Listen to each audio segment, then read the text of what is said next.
MKS पद्धति के अनुसार बल का मात्रक क्या है? तो हमने जो पिछले प्रश्न में था डायन, उसको बता चुके थे। एमकेएस में से एम का मतलब होता है मीटर, के का मतलब किलोग्राम, जो एस पद्धति होती है सेकंड, एस का मतलब सेकंड होता है, उसमें भी एस का मतलब सेकंड ही था, तो इसका है न्यूटन। जब कोई वस्तु सदैव एक सरल रेखा में गति करती है तो उसकी कौन सी गति होती है? तो जब सरल रेखा में गति करती है तो रेखीय गति हो जाएगी, और घूर्णन गति तो वही घूर्णन फिर आ गया जो अपने अक्ष के चारों तरफ घूमता है। जैसे सूर्य अपने अक्ष के चारों तरफ घूमता है और पृथ्वी अपने अक्ष के चारों तरफ घूमती है, तो घूर्णन गति हो जाती है। वृत्तीय गति, जब किसी ध्रुव के चारों ओर कोई घूमता है उसे वृत्तीय गति कहते हैं। साइकिल का पहिया अपने ध्रुव के चारों तरफ घूमता है तो उसका घूर्णन गति हो जाएगी।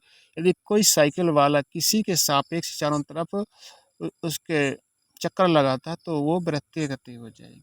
और दोलन गति, जैसे हिलना, इधर उधर हिलना, दोलन, जैसे झूला। दोलन गति का सबसे अच्छा उदाहरण है झूला झूलना है, क्योंकि एक पॉइंट से बंधा रहता है और फिर दूसरे पॉइंट तक जाता है, फिर लौट के आता है, फिर जाता है, तो दोलन गति एक झूले की गति होती है। कुम्हार के चाक में, जो कुम्हार का चाक होता है, पहिया होता है, उसमें कौन सी गति होती है? तो वो भी अपने अक्ष के चारों तरफ घूमता है, तो घूर्णन गति हो गई। कोल्हू में जुड़े बैल की गति कौन सी? अब हमने बताया था कि जब जो किसी अक्ष के चारों तरफ, तो कोल्हू एक अक्ष है, उसके चारों तरफ बैल घूम रहा है ना, उसके चारों तरफ बैल घूम रहे हैं, तो ये वृत्तीय गति होगी।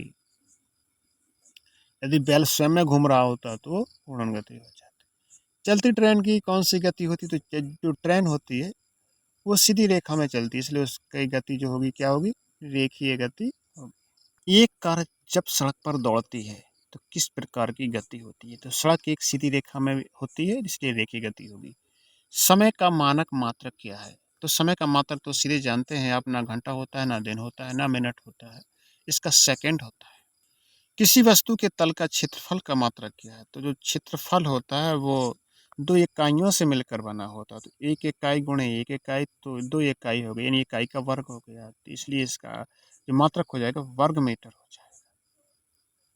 द्रव्यमान का मानक मात्रक क्या है? तो द्रव्यमान को किलोग्राम से नापते हैं, यही इसका मात्रक है। द्रवों को आयतन में मापते हैं, तो आयतन हमेशा लीटर में मापते हैं, ना कि मीटर में, ना मीटर स्क्वायर में। तो ये तो आप जानते हैं कि जो द्रव होते हैं, जैसे घी आपको बेचना है, आपको दूध बेचना है, तो लीटर में नापेंगे ना, ये तो द्रव होते हैं। फुटबॉल मैच देखने के लिए समय का ज्ञान आप किस घड़ी से करेंगे? तो फुटबॉल का जो मैच आप देखेंगे तो जो घड़ी एक जगह रखी रहती है तो वो विराम घड़ी से ही, जो विराम रखी रहती है तो विराम घड़ी से ही देखते हैं। वाष्प के द्रव में बदलने की प्रक्रिया हो जाती है।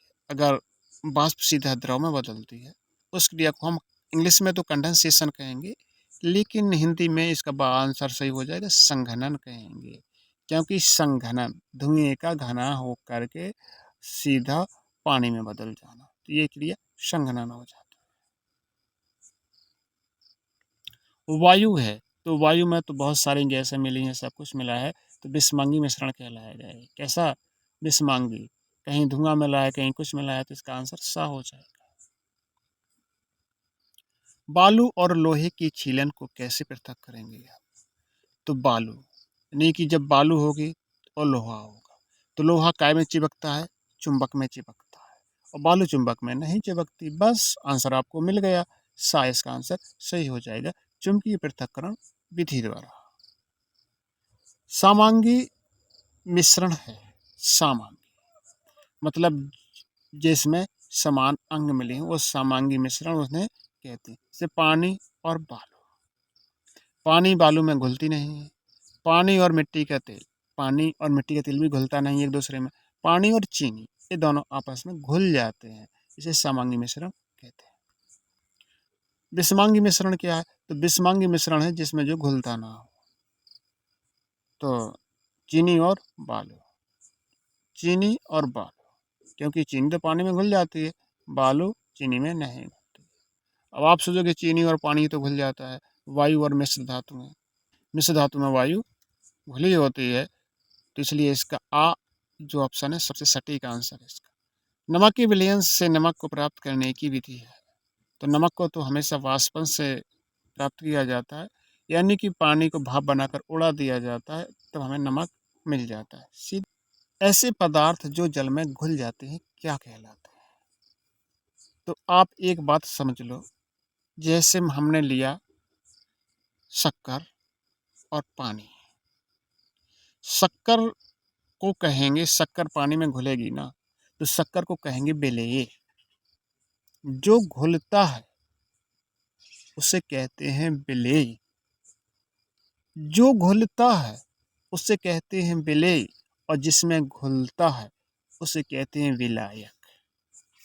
मतलब पानी भी इसमें विलायक हो गया और शक्कर विलेय हो गया, और दोनों को मिलाकर के कहते हैं विलयन। किसी द्रव में जब अशुद्धि मिल जाती है तो किस विधि द्वारा उसे पृथक किया जाता है?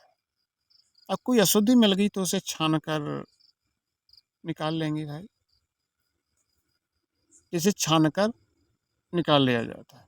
अघुलनशील पदार्थ को पृथक करने की विधि क्या कहलाती है?